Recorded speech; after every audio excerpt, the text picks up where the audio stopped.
Hello friends, आज हम लोग उत्तर प्रदेश पीसीएस प्रीलिम्स परीक्षा 2021 का सामान्य दिन का पेपर देखेंगे। हल प्रश्न पत्र अध्यावर विश्लेषण सहित व्याख्या होगा और यहाँ पर आपको 2 घंटे का टाइम मिलता है। पूर्णांक आपका 200 का था और परीक्षा तिथि आपकी 24/10/2021 थी। चलिए देखते हैं। पहला क्वेश्चन, हड़प्पा सभ्यता का स्थल मांडी भारत के किस राज्य में स्थित है? तो ये उत्तर प्रदेश में स्थित था। तो ये कहाँ पर है? उत्तर प्रदेश में। D option right.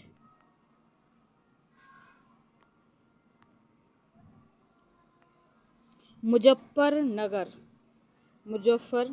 उत्तर प्रदेश से लगभग 15 किलोमीटर दक्षिण में स्थित मांडी गांव हड़प्पा सभ्यता का एक नवीन स्थल है। यहाँ खेत की जुताई के दौरान भारी मात्रा में सोने के छल्ले, मिट्टी के बर्तनों के टुकड़े तथा ईंटें प्राप्त हुई हैं। 3 अलग अलग आकार प्रकार के सोने के छल्ले मिलने से ऐसा अनुमान किया जाता है कि इनका प्रयोग मुद्रा के रूप में किया जाता था तथा इस स्थल पर कोई टकसाल गह रहा होगा। बौद्ध, जैन, भागवत एवं शैव धर्म से इस तरीके से क्वेश्चन बना है। यहाँ पर दिखाएंगे क्वेश्चन नंबर 2, निम्नलिखित में से कौन सा एक युग्म सही सम्मिलित नहीं है? मतलब कि 3 सही होंगे और 1 सही नहीं होगा। तो यहाँ पर आपका आंसर हो जाएगा दोस्तों इसमें बी ऑप्शन, बासुपुंज समेत शिखर, ये वाला आपका इसमें सही हो जाएगा और बाकी हैं सही ये वाले। ठीक है, ऋषभनाथ को जो निर्माण स्थल वो अष्टपाद है और नेमिनाथ का उज्जैन है, महावीर स्वामी का पावापुरी है। तो यहाँ पर कौन सा वाला सही नहीं है? तो ये वाला सही नहीं है। ठीक है, बी ऑप्शन। अब आते हैं व्याख्या पर। देखिए बी ऑप्शन सही था। तो ऋषभनाथ अष्टपद और बासुपुंज का चंपापुरी और नेमिनाथ का उज्जैन, महावीर स्वामी जो महावीर हैं उनका पावापुरी। ठीक है, और संवेद शिखर जैन धर्मावलंबियों का प्रमुख तीर्थ स्थान है। यहाँ झारखंड, यह जो है वो झारखंड में पारसनाथ पहाड़ी पर स्थित है। यह सिद्ध क्षेत्र कहलाता है। कैसा कहलाता है? क्षेत्र, सिद्ध क्षेत्र।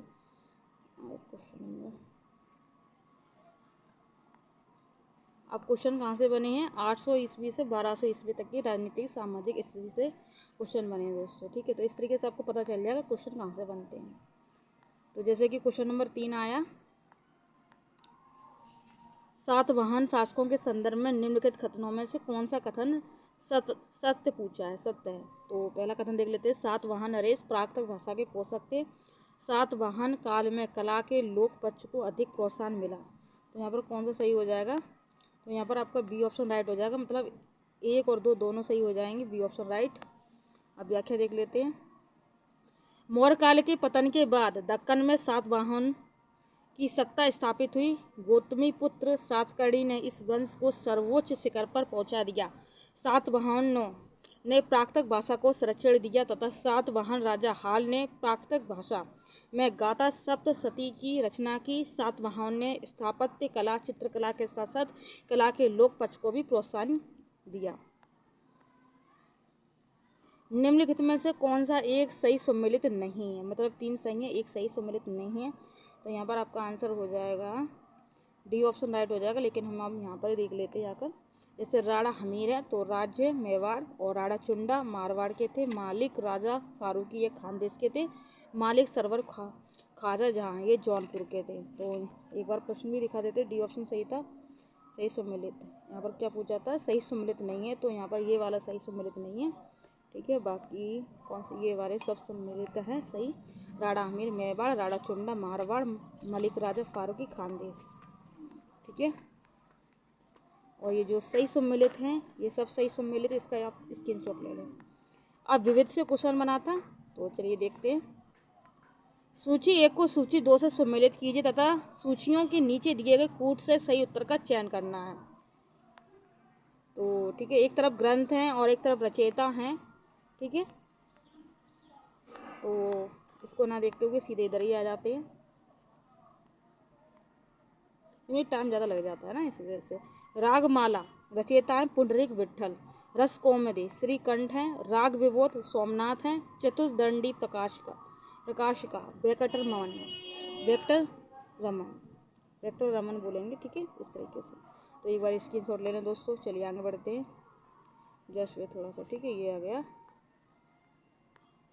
अब आया क्वेश्चन मध्यकालीन इतिहास से, मेडिवल हिस्ट्री से क्वेश्चन बना, उसमें आया मुगल साम्राज्य। ठीक है, तो क्वेश्चन इस तरीके से बना है, नीचे दो कथन दिए गए हैं और फिर जिसमें एक को अभिकथन ए तथा दूसरे को कारण आर माना गया। इस तरीके से क्वेश्चन पूछा गया था दोस्तों। जस्ट वे थोड़ा सा देखिए, यहाँ पर कथन ए दिख रहा है, मुगल साम्राज्य मूल रूप से एक सैनिक राज्य था। कारण में केंद्रीय शासन व्यवस्था के विकास की प्राण शक्ति उसकी सैनिक शक्ति पर निर्भर थी। तो यहाँ पर आपको दिख रहा है। ठीक है, तो अब सीधे ये आ जाते हैं, तो इसका आंसर ही बता देते हैं। ए ऑप्शन राइट है दोस्तों। ठीक है, ए ऑप्शन राइट है। ए और आर दोनों सत्य और आर एक ही सही व्याख्या करता है। तो ये सत्य वाला है, तो इसका आप क्या करना है, स्क्रीनशॉट ले लो या फिर अपनी नोट्स में लिख लो। ठीक है, इस तरीके से क्वेश्चन बार बार पूछे जाते हैं। मुगल साम्राज्य सैनिक शक्ति पर आधारित एक केंद्रीकृत व्यवस्था थी जिसमें नियंत्रण एवं संतुलन का प्रभावी समायोजन किया गया था। मनसबदारी व्यवस्था के माध्यम से सैन्य अधिकारियों पर बेहतर नियंत्रण स्थापित करने का प्रयास किया जाता था। मुगल काल में सैन्य प्रशासन का प्रमुख मीर बख्शी होता था। वह व्यक्तिगत तौर पर घोड़ों के दाग तथा सैनिकों की उपस्थिति की जांच करता था।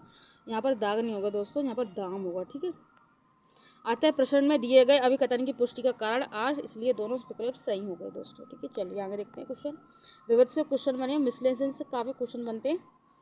तो 7 क्वेश्चन पूछा गया। फवायुदुल फवाद नामक पुस्तक शेख निजामुद्दीन औलिया की बातचीत का विवरण, इसका संकलन किया था। तो किसने किया था, तो ए ऑप्शन राइट हो जाएगा, अमीर हसन सिजजी ने। किसने किया था, अमीर हसन सिजजी ने। फवायुद्दीन फवाद नामक पुस्तक जो शेख निजामुद्दीन औलिया की बातचीत का विवरण, इसका संकलन अमीर हसन सिजजी ने किया था। निजामुद्दीन औलिया एक महत्वपूर्ण सूफी संत थे जो दिल्ली सल्तनत के 7 महत्वपूर्ण सुल्तानों के शासनकाल से संबंध रहे थे। राजा रणजीत सिंह ने किस स्थान पर अदालत ए आला की स्थापना की थी, तो बी ऑप्शन राइट हो जाएगा, लाहौर में।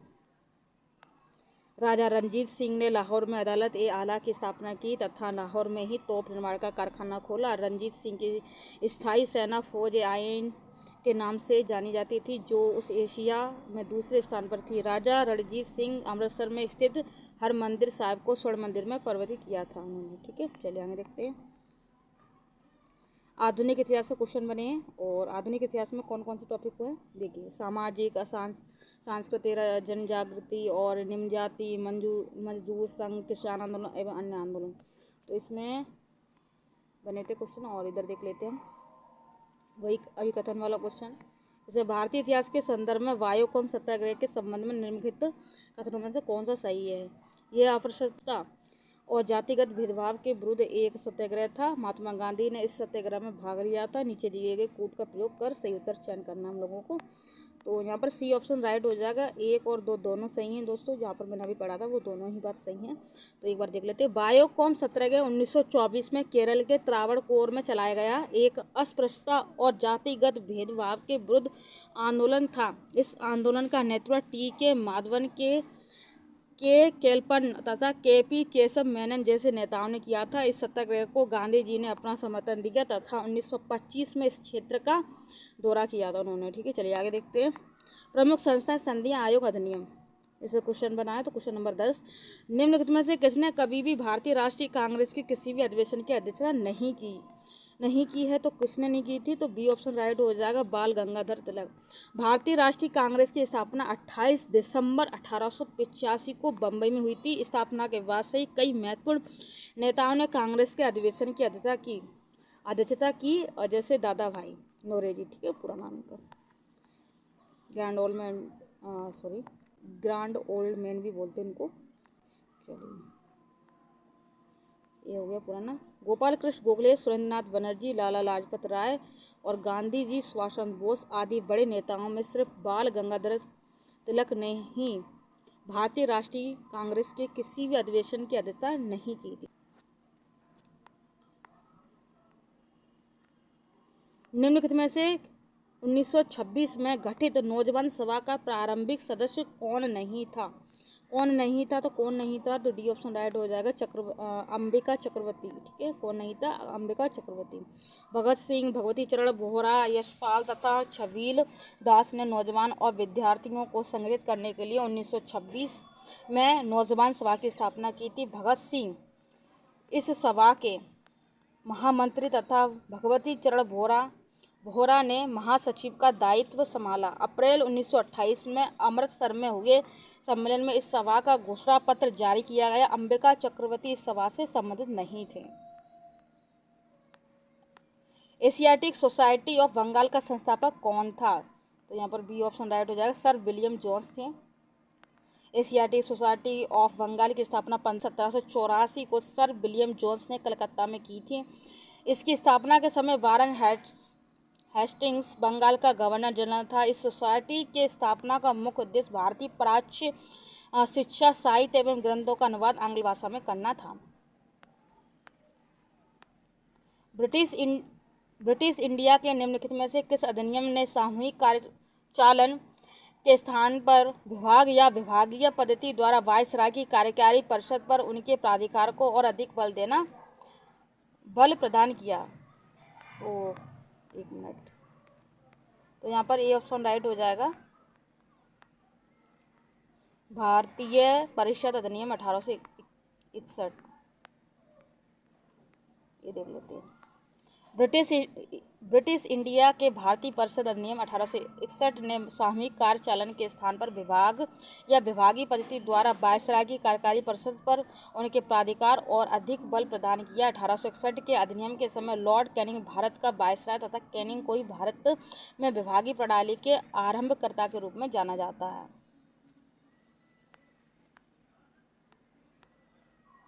निम्नलिखित घटनाओं पर विचार करना, फिर काल क्रमानुसार व्यवस्थित भी करना है हम लोगों को, तो ये छोड़कर इधर ही आ जाते हैं सीधे। तो सबसे पहले साइमन कमीशन का गठन हुआ नवंबर 1927 ईस्वी में। नेहरू रिपोर्ट अगस्त 1928 ईस्वी में। शारदा अधिनियम 28 सितंबर 1929 में। 28 सितंबर 1929 में। दांडी मार्च 12 मार्च 1930 में। दांडी मार्च 12 मार्च 1930 ईस्वी में। समाचार पत्र एवं पत्रिकाएं, इससे क्वेश्चन बने हैं। और क्वेश्चन नंबर 15, एक minute, poverty and un British rule in India नामक पुस्तक किस वर्ष प्रकाशित हुई? तो किस वर्ष प्रकाशित हुई? तो बी ऑप्शन राइट हो जाएगा, 1901 एडी से 1901 एडी ईस्वी। ठीक है, इस तरीके से। चलिए, भारत के आरंभिक राष्ट्रवादियों में दादा भाई नौरोजी का महत्वपूर्ण स्थान है। इन्हें grand old man of India भी कहा जाता है। 1901 में प्रकाशित poverty and un British rule in India इनकी सबसे महत्वपूर्ण पुस्तक है। दादा भाई नौरोजी राष्ट्रीय कांग्रेस के कितने बार अध्यक्ष बने? तो 3 बार दोस्तों बने इसके अध्यक्ष। राष्ट्रीय कांग्रेस के 3 बार अध्यक्ष। कौन? दादा भाई नौरोजी।